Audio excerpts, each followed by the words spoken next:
नमस्कार, आप देख रहे हैं बाजार अगले हफ्ते और आपके साथ मैं हूं विपिन भट्ट। बहुत बहुत स्वागत है आपका इस शो में, जहां पर इस हफ्ते को तो देखेंगे, जानेंगे, समझेंगे ही, लेकिन अगले हफ्ते के लिए आपकी तैयारी करवाएंगे कि बाजार में अगले हफ्ते क्या हो सकता है, आपको कैसे ट्रेड करना है, किन बातों का ख्याल रखना है और किन बातों से बचना है। और साथ ही होंगे आपके सवाल ट्रेड से जुड़े हुए, आपके शेयर से जुड़े हुए। तो बहुत बहुत स्वागत है आपका और शुरू करते हैं इस शो को। आज हमारे साथ कार्यक्रम में शामिल हो रहे हैं मंत्री फिनमार्ट के अरुण कुमार मंत्री, जो आपके सवालों के जवाब देंगे। मंत्री साहब, बहुत बहुत स्वागत है आपका। तो बातचीत करें, लेकिन उससे पहले हम एक नज़र डाल लेते हैं कि आज और इस हफ्ते मार्केट का हाल क्या रहा है। तो देखिए, यूएस टैरिफ टेंशन के कारण आज की बात करें तो बाजार के सेंटिमेंट खराब दिखे। सेंसेक्स निफ्टी दिन के निचले स्तर पर गए और बंद हुए 21 अप्रैल के बाद निफ्टी 100 डेमा के नीचे गया है। फार्मा और हेल्थ केयर इंडेक्स में कुछ सहारा जरूर मिला, जबकि defence, metal, IT, realty sector में जोरदार बिकवाली थी। निफ्टी 203 अंक गिरा, 24,565 पे बंद हुआ। 586 अंक टूटकर 80,600 पे सेंसेक्स गया। निफ्टी बैंक की बात कर लें तो 344 अंक यहाँ पर भी नीचे गए और 55,618 पर ये बंद होता हुआ दिखाई दिया। वहीं मिड कैप भी 763 अंक फिसल गया इंडेक्स। निफ्टी के 50 में से करीब 39 शेयर जो थे वो लाल में थे। सेंसेक्स के 30 में से 24 शेयर लाल निशान में थे। बैंक निफ्टी के 12 में से 11 शेयर गिरावट दिखाते हुए बंद हुए हैं। तो ये तो आज का हाल था, लेकिन वीकली डेटा क्या कह रहा है, पूरे हफ्ते में जो है वो हमारे इंडाइसेस कैसा प्रदर्शन करते हुए नजर आए। तो देखिए, गिरावट हफ्ते भर कायम थी। पूरे हफ्ते में सेंसेक्स करीब 1% तक टूटा। निफ्टी में भी लगभग इतनी ही गिरावट देखने को मिली। निफ्टी बैंक में गिरावट और बड़ी थी, 1.5% के ऊपर इसमें जो है वो डाउनफॉल दिखाई दिया। और मिड कैप इंडेक्स में तो आप देख रहे हैं कि 2.25% से ज़्यादा की गिरावट देखने को मिली है। इसके अलावा निफ्टी ऑटो में भी 1.5% की गिरावट। हाँ, निफ्टी एफएमसीजी में ज़रूर एक बढ़िया बढ़त देखने को मिली और ये 3% की तेज़ी दिखा गया पूरे हफ्ते के अंदर। लेकिन उसके अलावा निफ्टी आईटी को देख लीजिए, 2.25% की गिरावट। निफ्टी रियल्टी में लगभग उतनी ही, 2.25% के आसपास की गिरावट। और निफ्टी ऑयल एंड गैस में भी 2.25% की गिरावट देखने को मिली। तो मोटा मोटा ये हफ्ता गिरावट का ही रहा, जहां एफएमसीजी सेक्टर को छोड़ के कुछ और चमकता हुआ नजर नहीं आया। तो ये आप अगर देखेंगे तो लगातार 5वां हफ्ता गया है गिरावट का, जिसमें गिरावट आप ऑलमोस्ट देख रहे हैं कि 1% के आसपास की लगातार बनी हुई है। 4 जुलाई वाला हफ्ता हो, 11 जुलाई हो, 18, 25 और अब ये 1 अगस्त वाला हफ्ता, पिछले 5 हफ्तों से लगातार बाजार में हमें गिरावट ही देखने को मिल रही है। अच्छा, अब ये नंबर्स बड़े इंपॉर्टेंट होते हैं इस दौरान। एफआईआईज की और डीआईआईज की क्या अप्रोच रही है। तो 31 जुलाई तक का ये डेटा है और तब तक 47,666 करोड़ इतनी बिकवाली जो है वो एफआईआईज ने कर दी है। तो एक बड़ी राशि है जिसमें वो बेचते हुए नजर आए हैं। उसके अगेंस्ट में डीआईआईज ने ऑलमोस्ट किला लड़ाया है। 60,000, ऑलमोस्ट 61,000 कह दीजिए इसको, 61,000 करोड़ रुपए की खरीदारी वो करते हुए नजर आए हैं 31 जुलाई तक। और शायद इसी से कुछ एक बाजार को संतुलित बनाने की कोशिश, नहीं तो वो गिरावट और ज़्यादा बड़ी भी दिख सकती थी।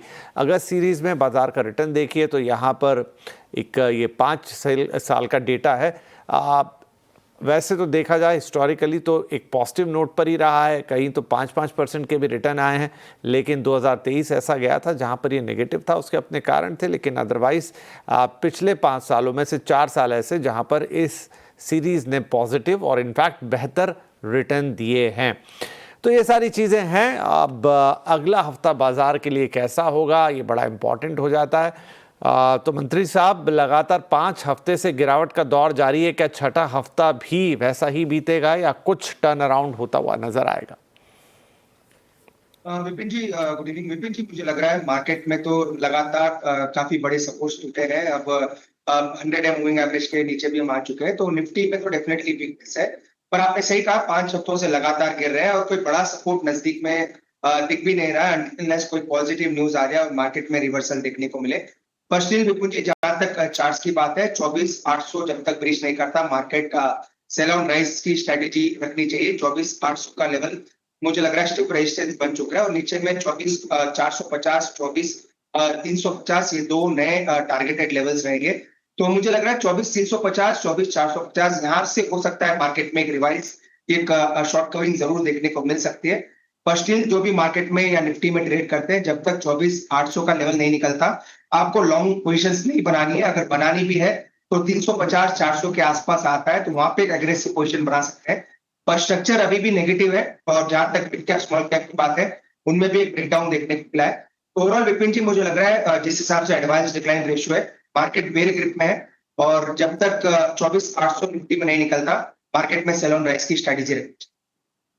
800 ये बड़ा महत्वपूर्ण एक लेवल है जो मंत्री साहब बता रहे हैं, उसके ऊपर जाना जरूरी एक ब्रेकआउट के लिए। अदरवाइज सेल ऑन राइज की ही स्ट्रेटजी आप रखेंगे। 24,350 24,450 के बीच में कहीं आपके लिए वो एक थोड़ा सा स्पार्क दिख सकता है, शॉर्ट कवरिंग जैसी आती हुई दिख सकती है, लेकिन 24,800 ये वो फिगर है, ये ब्रेक होगा तो फिर आप एक पॉजिटिव मूव में या पॉजिटिव जोन में जाते हुए देखेंगे। अदरवाइज एक बेरिश टोन में ही मार्केट है, पिछले 5 हफ्तों से गिरावट है और ये छठा हफ्ता भी एक्सेप्शनल होने नहीं जा रहा है। तो कॉशियस रहिए और सेल ऑन राइज की स्ट्रेटजी यहाँ पर सजेस्ट कर रहे हैं।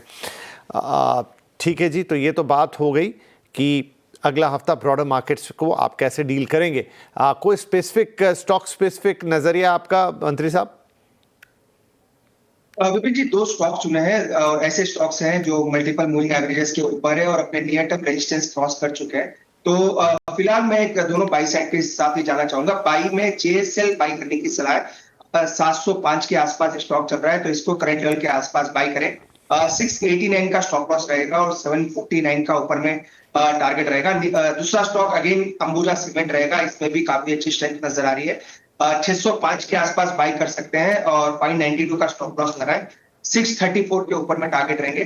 दोनों ऐसे स्टॉक चुने हैं विपिन जी जो स्ट्रक्चरली अच्छे हैं और मार्केट को थोड़ा आउट परफॉर्म कर सकते हैं। चलिए, तो 2 स्टॉक जो कि स्ट्रक्चरली पॉजिटिव हैं, अच्छे मजबूत दिखाई दे रहे हैं ऑन द चार्ट और मार्केट को गिरते हुए बाजार को भी आउट परफॉर्म करने का मादा रखते हैं। अंबुजा सीमेंट, जहां पर आपको सलाह है खरीदारी की, 634 रुपए के टारगेट्स लेके चलिएगा। 592 का स्टॉप लॉस जरूर लगा लीजिएगा। और दूसरा जो है वो आपने बोला था JSL, वहाँ पर भी खरीदारी की राय है। 749 के टारगेट होंगे आपके लिए, 689 का स्टॉप लॉस। यहाँ तो 2 ऐसे शेयर जिनका अगले हफ्ते आप एक नज़र रखें, टारगेट स्टॉप लॉस आपके साथ शेयर्ड हैं यहाँ पे। चलिए जी, अगले हफ्ते के लिए ये हो गई बात, क्या रणनीति रखनी है, कैसे बाजार की चाल को समझना है, स्टॉक स्पेसिफिक भी बात हो गई। अब आपके सवालों की बारी है। हमारे पहले कॉलर आ भी चुके हैं फ़ोन लाइन पर। अंकुर गांधी साहब है, नवसारी गुजरात से मैं कॉल कर रहे हैं। अंकुर भाई, बहुत बहुत स्वागत है, बताइए क्या पूछेंगे। धन्यवाद सर जी। धन्यवाद। मेरे पास अदानी पावर है, 2,500 शेयर है, 275 रुपए के भाव से। ओके, तो मुझे क्या करना चाहिए? ठीक है, देखिए लॉन्ग टर्म होराइजन से लिए मैंने। Very good. बड़ा इंपॉर्टेंट होता है कि आप मार्केट में एंट्री कहाँ कर रहे हैं। मतलब जी, डिपेंड करता है कि आपको लाल रंग दिखेगा या हरा रंग, वो प्राइस पॉइंट पे बड़ा इंपॉर्टेंट होता है। आप देखिए अंकुर जी ने जिस जगह लिया है 275 का भाव, वहाँ से उनको ऑलमोस्ट 300 रुपये के आसपास का प्रॉफिट इस वक्त अडानी पावर में नज़र आ रहा है। लॉन्ग टर्म के खरीदार हैं जैसा वो बता रहे हैं। तो मंत्री साहब, लॉन्ग टर्म में क्या ये इनका प्रॉफिट और भी बढ़ता हुआ नज़र आएगा? अदरवाइज 2,500 शेयर हैं, बेरिश टोन में मार्केट है, इनको इस वक्त थोड़ी प्रॉफिट बुकिंग करनी चाहिए। देखिए विपिन जी, अंकुर जी के लिए एक ही सलाह रहेगी कि ट्रेलिंग स्टॉप लॉस का यूज करें, क्योंकि ये इन द मनी बैठे हैं और ज्यादा कुछ अपने कैपिटल ऑलमोस्ट डबल कर चुके हैं। तो ट्रेलिंग स्टॉप लॉस का यूज करें। वैसे भी रिसेंटली रिजल्ट आए हैं आज और एक स्टॉक स्प्लिट का भी अनाउंसमेंट किया है। 500 रुपए का ट्रेलिंग स्टॉप लॉस लगा लें। पोस्ट स्प्लिट जो प्राइस आती है उस हिसाब से एडजस्ट करें। तो 500 जब तक होल्ड कर रहा है स्टॉक में बने रहे, क्योंकि हाई बीटा स्टॉक है और कभी भी अगर मार्केट में रिकवरी आएगी तो इसमें भी एक पॉजिटिव स्टांस दिख सकता है। तो 500 का ट्रेलिंग स्टॉप लॉस लगा के होल्ड करें। जहां तक टारगेट्स की बात है, 670 680 ये पोजिशनली ऊपर के टारगेट्स रहेंगे। अगर मार्केट में रिकवरी आती है तो स्टॉक डेफिनेटली आउट परफॉर्म कर सकता है।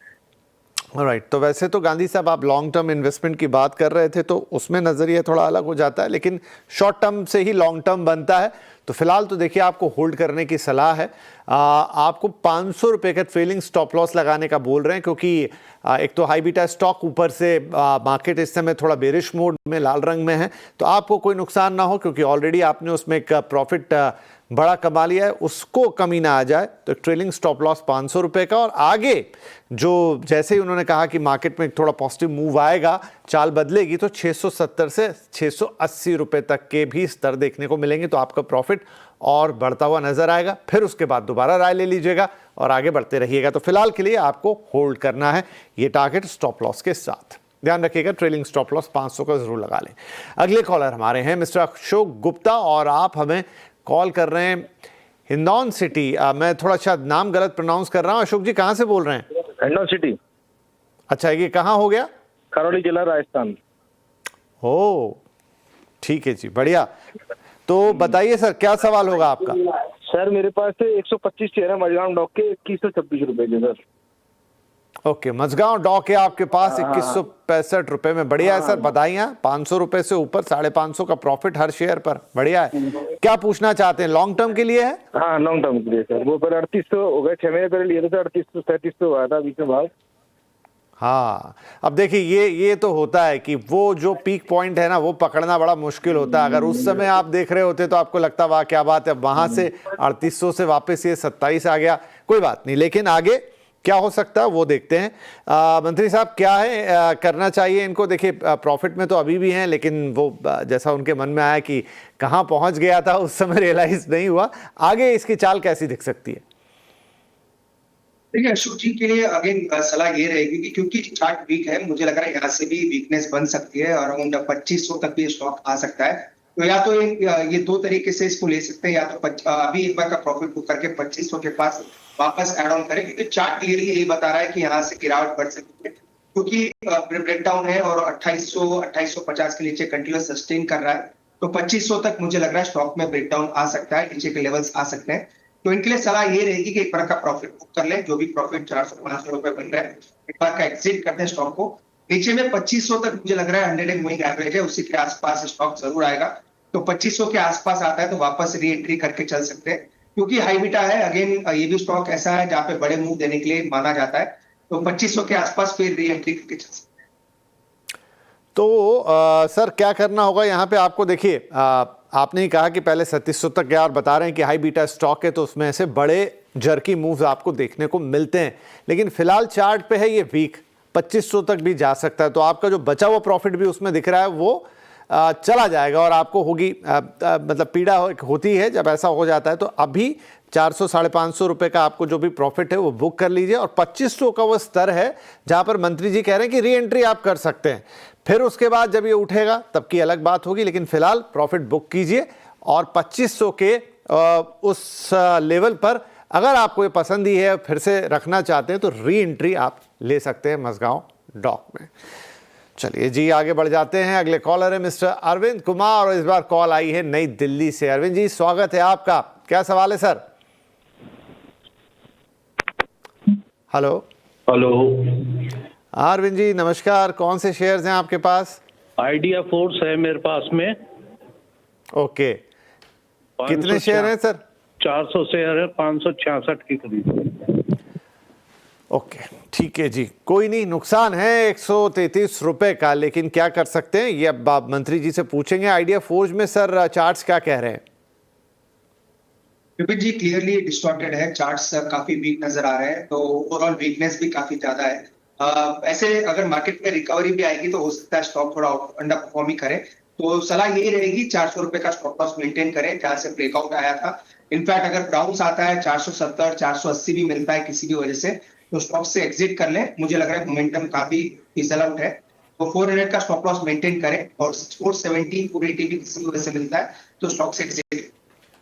ठीक है जी, तो 400 रुपए का एक तो स्टॉप लॉस लगा लेना है यहाँ पे अरविंद जी, और 470-80 का भाव पकड़ लीजिए, वहाँ आता है तो एग्जिट कर जाइएगा, क्योंकि यहाँ पर चीज़ें वीक हैं ऑन द चार्ट्स। तो फिलहाल कोई रिस्पाइट है नहीं कि आपके भाव तक पहुँचे, नुकसान और बढ़े, उससे बेहतर है कि वक्त पे निकला जाए। तो 400 रुपये का स्टॉप लॉस लगाइए, 470 माफ़ कीजिए 370 और उसके आसपास, हाँ अभी 430 है, तो 470-80 के भाव के आसपास मौका मिले तुरंत एग्जिट कर लीजिएगा। आगे बढ़ते हैं, अगले कॉलर है मिस्टर अजय फ्रॉम भावनगर गुजरात से कॉल है।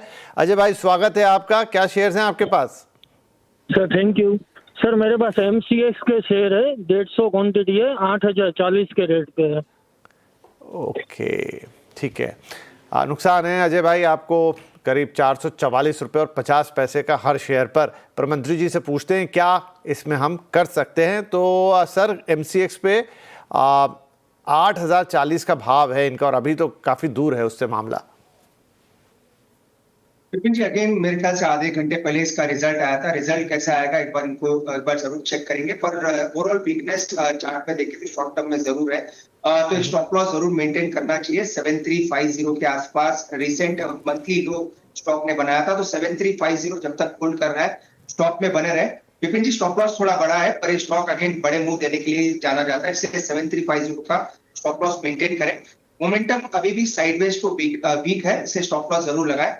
ऊपर में 7800 7850 इमीडिएट टारगेट्स रहेंगे, तो फिलहाल इनके भाव से दूर है, तो वो टारगेट्स आना मुझे लग रहा है थोड़ा मुश्किल है, पर स्टॉप लॉस 7350 का जरूर मेंटेन। ठीक है जी, तो 7350 का स्टॉप लॉस मेंटेन कर लेते हैं और एक उम्मीद रखते हैं कि आगे 7800 तक के लेवल आए। जैसे मंत्री जी कह रहे हैं थोड़ा वक्त तो लगेगा, लेकिन अभी और कुछ इसमें चारा बचता नहीं है, तो 7350 का एक स्टॉप लॉस लगा के प्लीज़ इसे होल्ड करें MCX को। ओके जी, नेक्स्ट कॉलर हैं आशीष कुमार साहब नई दिल्ली से। आशीष जी स्वागत है आपका, क्या सवाल है सर? सर मुझे ये पूछना था कि मैंने इंडियन ऑयल के 4000 क्वांटिटी खरीदे हुए हैं 137 पे, तो मुझे अभी क्या करना चाहिए? और इसी में एक और सवाल था मेरा कि जब गवर्नमेंट बात कर रही है नेट कार्बन पॉलिसी की, तो इंडियन ऑयल जैसी कंपनी का फ्यूचर में क्या स्कोप है आने वाले 5-10 साल में? ठीक है, लेकिन फिलहाल आपका पर्टिकुलर शेयर और ऑन द चार्ट्स इसके क्या हाल है वो देख लेते हैं। तो IOC के 4000 एक बड़ी क्वांटिटी है मंत्री जी इनके पास, फिलहाल तो फायदा है 4 रुपए का, लेकिन आगे के लिए क्या रुख रखना चाहिए? विपिन जी क्लियर स्ट्रेटेजी ये रहेगी कि एक बार का प्रॉफिट बुक करें, वीकनेस है चार्ट में, मुझे लग रहा है 135 तक स्टॉक आ सकता है, तो 135 के आसपास आता है तो वापस एक री एंट्री वहां पे बन सकती है। तो फिलहाल मुझे लग रहा है 3-4 रुपए जो भी प्रॉफिट बन रहा है, क्योंकि सभी मूविंग एवरेज के नीचे आ चुका है, तो एक बार का प्रॉफिट बुक करें 4 रुपए के आसपास जो भी बन रहा है, क्योंकि स्टॉक अच्छा है, लॉन्ग टर्म में अभी भी कोई दिक्कत नहीं है, पर वीकनेस 135 तक आ सकती है, तो वहां पे एंट्री करेंगे तो एक अच्छी वापस इनको एंट्री मिल सकती है। तो एक बार का प्रॉफिट बुक करें और 135 के आसपास री एंट्री करके चल सकते हैं। ठीक है जी, तो प्रॉफिट बुक कर लें, भले ही 4 ही रुपए का है, लेकिन आपके पास क्वांटिटी बड़ी है तो प्रॉफिट बुक करें और 135 के आसपास अगर ये आपको इतना पसंद है तो उसमें री एंट्री कर सकते हैं। दूसरा इनका सवाल था मंत्री जी, अगर आप आंसर करना चाहें, बहुत लॉन्ग टर्म और आई थिंक थोड़ा फंडामेंटल सवाल ज़्यादा है वो, कि अभी ये नेट कार्बन जीरो और इस तरह की बातों के बीच में इस तरह की कंपनियों का, जो ऑयल मार्केटिंग कंपनियों का आगे भविष्य कैसा है? जी इसमें तो कोई कमेंट रहेगा नहीं, पर IOC क्योंकि मैं इसको फंडामेंटली ट्रैक नहीं करता हूं तो उस पर तो कमेंट है नहीं, पर स्टिल मुझे विपिन जी अगर मेरा ओवरऑल व्यू OMCs पे देखे तो IOC में one of my favourite share है, क्योंकि ये एक हाई डिविडेंड पेइंग स्टॉक है, सेकंड ज्यादा वोलेटाइल रहता नहीं है, तो वो इसीलिए मुझे स्टॉक काफी पसंद है। इनफैक्ट मैं इसको काफी बार लॉन्ग टर्म के लिए रिकमेंड भी करता हूँ। तो जहां तक कार्बन क्रेडिट्स वगैरह की बात है, बेटर एक बार फंडामेंटल व्यू लेंगे तो ज्यादा बेटर है, बट टेक्निकली और अगर आप कह रहे लॉन्ग टर्म के लिए मुझे स्टॉक काफी पसंद है, इसको गिरावट पे बाय करके ही चलना चाहिए। ओके राइट, चलिए इसी के साथ हमारे लिए वक्त हो गया एक छोटे से ब्रेक का, लेकिन ब्रेक के उस पार कुछ और सवाल और उनके जवाब।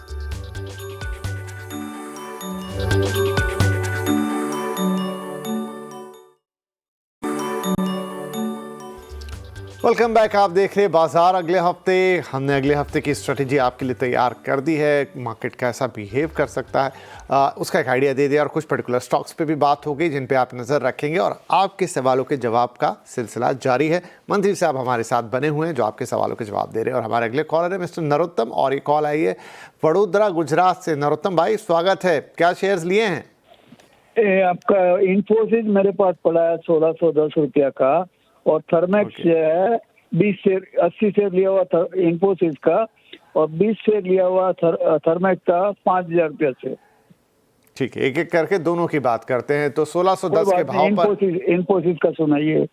हाँ जी, इन्फोसिस का सुनाते हैं। तो अभी तो देखिए नुकसान में है आप, 1610 आपकी खरीदारी है और यहाँ 1470 के आसपास पे ये जाके टिका हुआ है। अभी 80 शेयर्स हैं आपके पास। मंत्री जी, इन्फोसिस में क्या सलाह रहेगी? अगेन विपिन जी, स्टॉक में वीकनेस है और निफ्टी आईटी में ही ब्रेकडाउन है। अगर आप ओवरऑल देखें तो नीचे मुझे लग रहा है इजीली स्टॉक आपको वापस 1400 के नीचे जाता हुआ नजर आ रहा है। अनटिल अनलेस कुछ नैस्डैक में ही या कह सकते हैं या फिर यूएस में रैली बस शुरू होती है या फिर यूएस से रिलेशंस इंडिया के वापस सेटल आउट होते हैं, तो मुझे लग रहा है वीकनेस रहेगी और 1400 की तरफ स्टॉक बढ़ सकता है।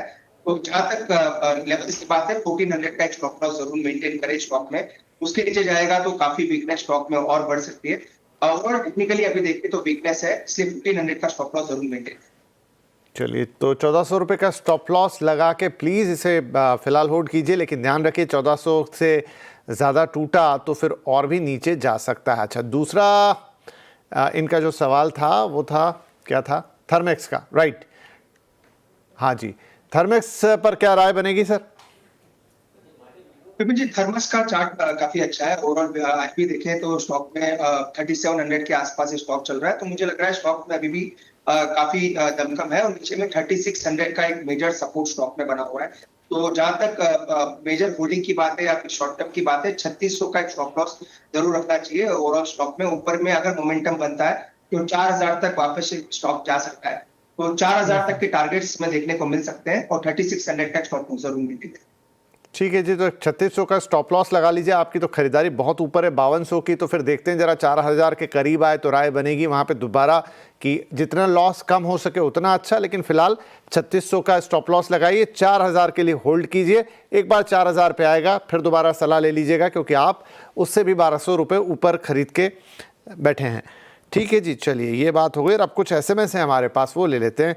विनय कुमार सिन्हा साहब का है बोकारो स्टील सिटी से, झारखंड से, और आप पूछ रहे हैं यूनाइटेड स्पिरिट्स के 50 शेयर हैं आपके पास, 1555 के भाव पर नुकसान है, 225 रुपये से ज़्यादा का यूनाइटेड स्पिरिट्स में सर क्या राय बनेगी? अगर यूनाइटेड स्पिरिट्स भी एक अंडर परफॉर्मर रहा है, पर 1270 का इसका मंथली सपोर्ट है, तो उसी का स्टॉप लॉस मेंटेन करना चाहिए। अगर 1270 टूट जाता है तो ओवरऑल 2025 के लोज भी टूट जाएंगे। तो 1270 का स्टॉप लॉस मेंटेन करें। इनके बाय प्राइस से काफी नीचे है पर अपने मेजर सपोर्ट के आसपास है, इसलिए फिलहाल होल्ड करें, पर 1270 का स्टॉप लॉस जरूर मेंटेन करें। ठीक है, 1270 के स्टॉप लॉस के साथ इसे होल्ड करने की सलाह यूनाइटेड स्पिरिट्स को। इसी के साथ समय हो गया है समाप्त। मंत्री जी, पहले तो बहुत बहुत धन्यवाद, आपने वक्त निकाला, हमारे दर्शकों के सवालों के जवाब दिए और नेक्स्ट वीक के लिए एक प्रॉपर स्ट्रेटेजी उनके लिए रखी। लेकिन जाने से पहले कोई डिस्क्लेमर्स?